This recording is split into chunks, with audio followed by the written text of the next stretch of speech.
샬롬 할렐루야. 사도행전 20장 24절입니다.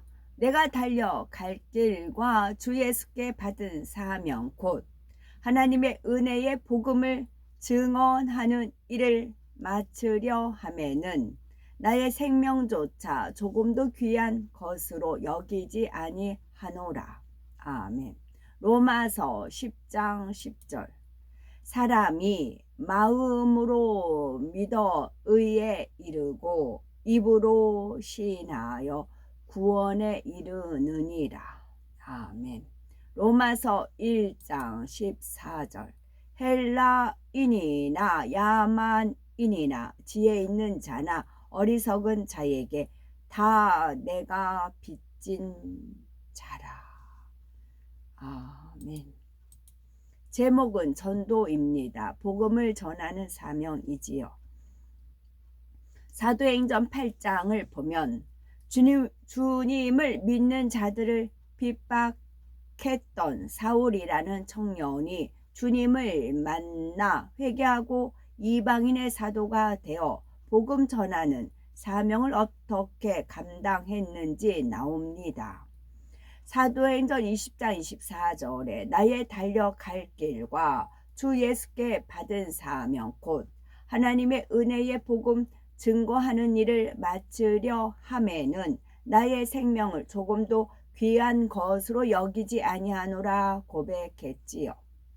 이처럼 사도 바울이 복음을 전하면서 순교하기까지 자신의 생명도 아끼지 않은 이유는 무엇일까요? 자신을 구원해 주신 주님의 은혜가 너무 감사하여 죽도록 충성한 것입니다. 우리도 구원의 은혜에 빚진 자로서 복음을 전하는 사명을 잘 감당하려면 어떻게 해야 할까요? 첫째는 상대가 마음문을 열고 복음을 받아들일 수 있도록 전해야 됩니다. 두 번 전해야 됩니다. 우리가 복음을 전하는 목적은 한 영혼이 예수 그리스도를 믿고 구원에 이르게 하기 위함입니다. 그러기 위해서는 전지전능하신 창조주 하나님과 구세주가 되신 예수 그리스도에 대해서 알아야지요. 하지만 전도할 때 주의해야 할 것이 있습니다. 처음부터 당신은 죄인이니 예수 그리스도를 믿지 않으면 지옥에 갑니다 라고 말한다면 상대가 마음의 문을 닫아 버리게 됩니다. 그러므로 상대가 마음 문을 열고 복음을 받아들일 수 있도록 전하려면 무엇보다 먼저 생각을 깨트려 줘야 합니다. 우선 창조주 하나님에 대해서 설명하면서 하나님 한 분만이 참 신이시며 하나님께서는 천지 만물을 창조하셨고 모든 것을 주관하고 계신다는 사실을 알려줘야 하지요.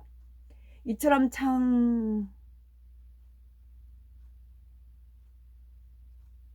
아까 제가 그 막걸리 빵 얘기를 한 것이 어떤 이치였냐면요. 그 이제 조 교수님 성악을 전공하셨던 조 교수님이 지금은 이제 미국에서 교수 생활하시고 지금 국내에 와 계신데 지금 요리 쪽에 이제 계시대요. 요리하는 쪽에 지금 일을 하고 계신데 이분께서 막걸리 빵을 찌면 어떻게 했느냐라고 하셨어요. 그래서 그분의 제안을 제가 무시할 수 없어서 이제 주간에 따라 막걸리 빵을 쪄 갔거든요. 근데 이분께서 뿔나팔 10개를 직접 사시고 또 심벌주도 가져오시고 북도 가져오시고 그러셨어요. 이분께서요. 그러니까 이분 거기에 대한 답례였어요. 그러니까 이게 주거니 받거니까 선물이라는 게 그런 거예요. 이분의 수고가 있고 이분의 말을 또 존중을 했고 그래서 제가 이제 그 교수님 입맛이 어떠시냐고 했더니 설탕이 좀 더 들어간 것 같고 거기에 바닐라 향을 좀 더 첨가했으면 좋겠고 하면서 또 조언을 주셨거든요. 하나님 일은 그렇게 돼요. 그냥 공짜가 아니에요. 공짜는 없어요. 그분의 말씀을 존중을 해서 제가 막걸리빵을 만들었고, 또 그분은 또 서로가 맞은 건 아니에요. 제가 반드시 막걸리빵을 해가겠습니다 약속한 적도 없고, 그분이 뿔나팔을 사가지고 오겠다는 말도 한 적이 없어요. 그러나 그 하나님의 영의 인도함에 따라 서로가 신뢰를 하는 거죠. 서로가 신뢰를 하고 서로 말을 존중을 해주고, 서로가 어떻게 하면 이제 그 모임을 은혜로, 그분은 믿는지 부처 얘기도 하고 예수님 얘기도 하기 때문에 저는 잘 몰라요. 그렇게 하나님 일은 이루어져 가는 겁니다. 그래서 어떤 누가 말을 해도 그 말을 무시하지 말고 존중했을 때, 해가 선인과 악인에게, 비가 의로운 자가 불의한 자에게 다 동시에 내리듯이 그렇게 역사를 하지만, 그걸 통해서 하나님은 뜻을 이루어 가십니다. 지금 아까 제가 막걸리빵 어쩌고저쩌고 했잖아요. 그랬더니 그런 거다라고. 그러니까 희생이 따라가는 거지. 희생이 심어야 거두는 겁니다. 희생이 있어야 되는 것입니다. 그런 거였네요. 지금 그런 깨우침 주셨습니다. 고맙습니다. 아버지 하나님. 순종이야, 순종. 성령의 음성에, 하나님 말씀에 순종하면 하나님께서 이루십니다. 이처럼 창조주 하나님을 인정하게 만든 후에 내세, 즉 천국과 지옥이 있음을 설명해 줍니다. 사람은 누구나 죄가 있으며 죄인은 지옥에 간다는 사실을 말해줘야 하지요. 천국과 지옥을 인정하지 않으면 이 세상에 적당히 살다 끝나면 그만이지 하며 전도를 받으려고 하지 않기 때문입니다.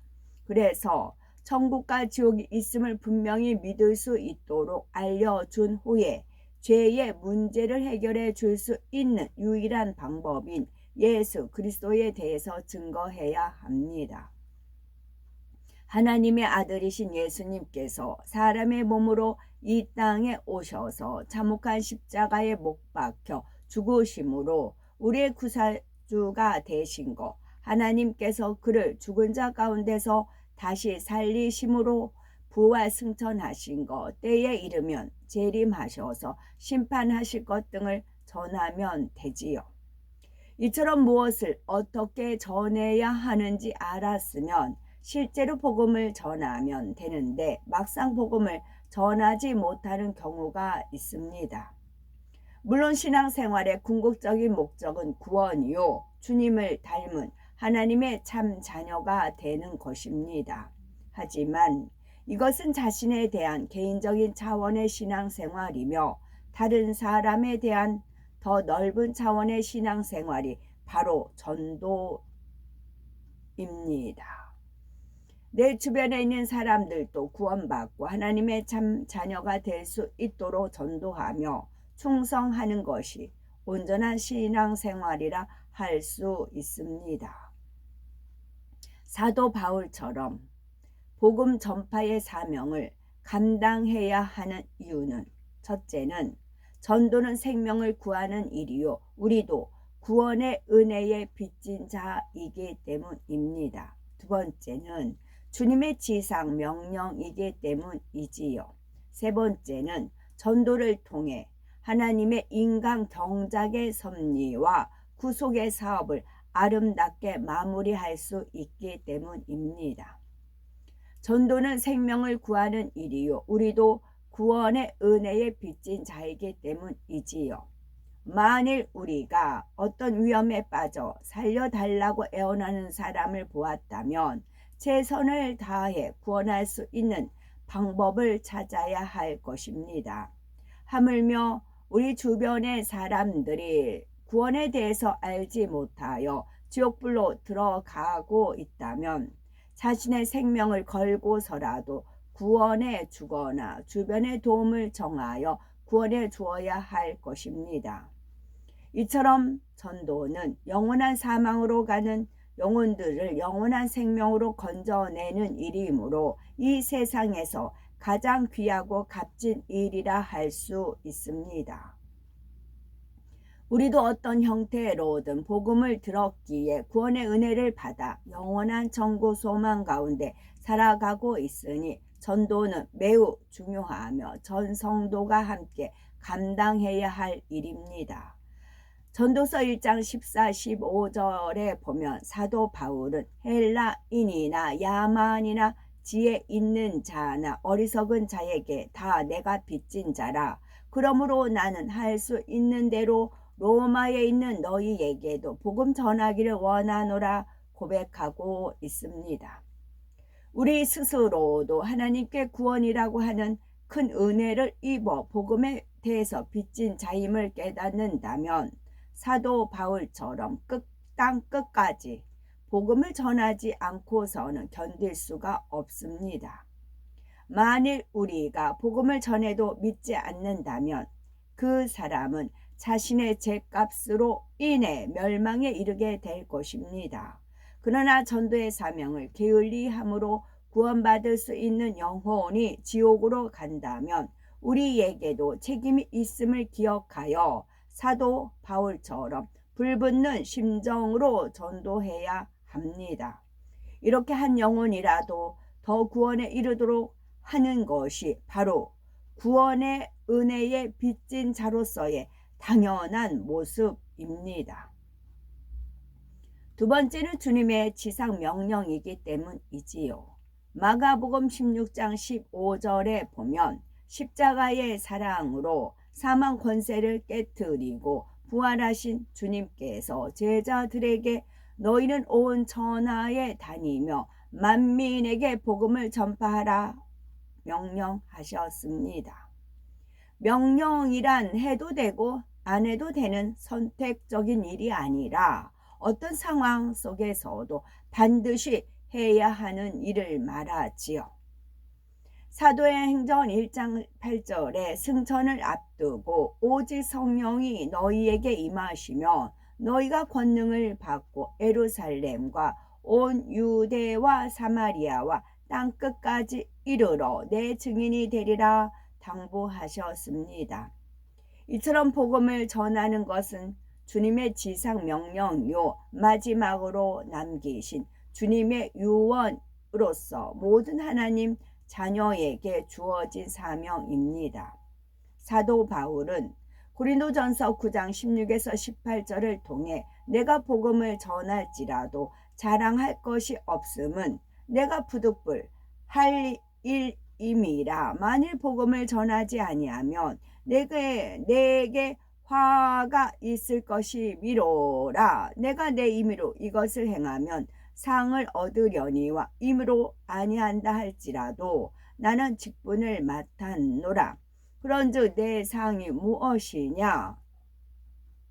내가 복음을 전할 때에 값없이 전하고 복음으로 인하여 내게 있는 권을 다 쓰지 아니하는 이것이로라 하며 땅끝까지 복음을 전했습니다. 혹여 나는 시간이 없거나 직분이 많아서 전도하는 것이 쉽지 않다고 생각하는 분이 계신가요? 성경을 보면 예수님께서도 수많은 사람들을 대하시며 때로는 잠도 주무시지 못하고 식사할 겨를도 없으셨지만 귀에만 있으면 전도에 힘썼습니다. 그러니 신앙생활을 하면서 주님을 닮기 원하고 주님의 발자취를 따르고자 한다면 사도 바울처럼 생명을 다해 복음을 전해야 합니다. 세 번째는 전도를 통해 하나님의 인간 경작의 섭리와 구속의 사역을 아름답게 마무리할 수 있기 때문이지요. 태초에 하나님께서는 인간 경작의 섭리 곧 영원히 사랑을 주고받을 수 있는 참 자녀를 얻고자 성부, 성자, 성령 삼위일체 하나님으로 존재하시기 시작하셨습니다.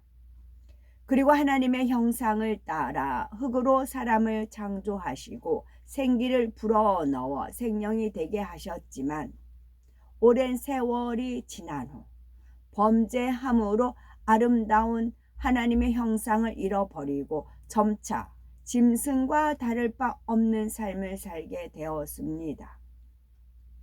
때가 이름에 성자 하나님께서는 인간 구속의 사업을 이루시기 위해 사람의 몸을 입고 이 땅에 오셨지요. 죄의 싹으로 인해 사망으로 가는 것을 그냥 내버려 두는 것이 아니라 예수 그리스도로 말미암은 인류 구속의 섭리를 이루신 것입니다. 곧 예수님께서 인생의 모든 죄를 대신 지고 십자가에 달려 돌아가심으로 누구든지 믿음으로 죄사함을 받아 구원에 이를 수 있는 길을 열어주셨습니다. 이것이 바로 만세 전에 감추어진 비밀 곧 십자가의 도이지요. 이러한 십자가의 도를 널리 전파하여 인간 경작의 섭리와 구속의 사역을 아름답게 마무리하기 위해서는 지금 우리의 역할이 매우 중요합니다. 릴레이 경주의 마지막 주자와 같이 마지막 때 살고 있는 우리가 얼마나 열심히 뛰어주느냐에 따라 인간 경작의 마무리가 달라지기 때문입니다. 사랑의 하나님께서는 십자가의 도에 담긴 비밀을 모든 사람이 알고 구원에 이르기를 원하십니다. 가정과 직장에서 더 나아가 땅끝까지 이르러 복음 전파의 사명을 감당해 줄 귀한 일꾼을 간절히 찾고 계시지요. 시대마다 하나님의 뜻을 이루는 사람들이 있듯이 주님께서 다시 오실 날이 심히 가까운 때에 살아가는 우리들은 하나님의 마지막 인간 경작의 섭리를 이루는 귀한 도구로 부름받았음을 깨달아 사도 바울처럼 생명 다해 복음을 전해야 하겠습니다. 아멘. 인간 경작이란 원래 경작이란 뜻은 농부가 씨를 뿌리고 가꾸는 수고를 통해서 열매를 얻는 과정입니다. 하나님께서도 이 땅에 사람을 경작하시는 수고를 통해 참 자녀라는 열매를 얻고자 아담과 하와라는 첫 번째 씨를 심으셨고 지금까지 무수한 사람을 경작해 오고 계십니다. 따라서 이 땅에 사람을 창조하시고 마지막 심판에 이르기까지 모든 인류 역사를 주관하는 과정을 농사 경작에 비유한 표현이지요. 아멘.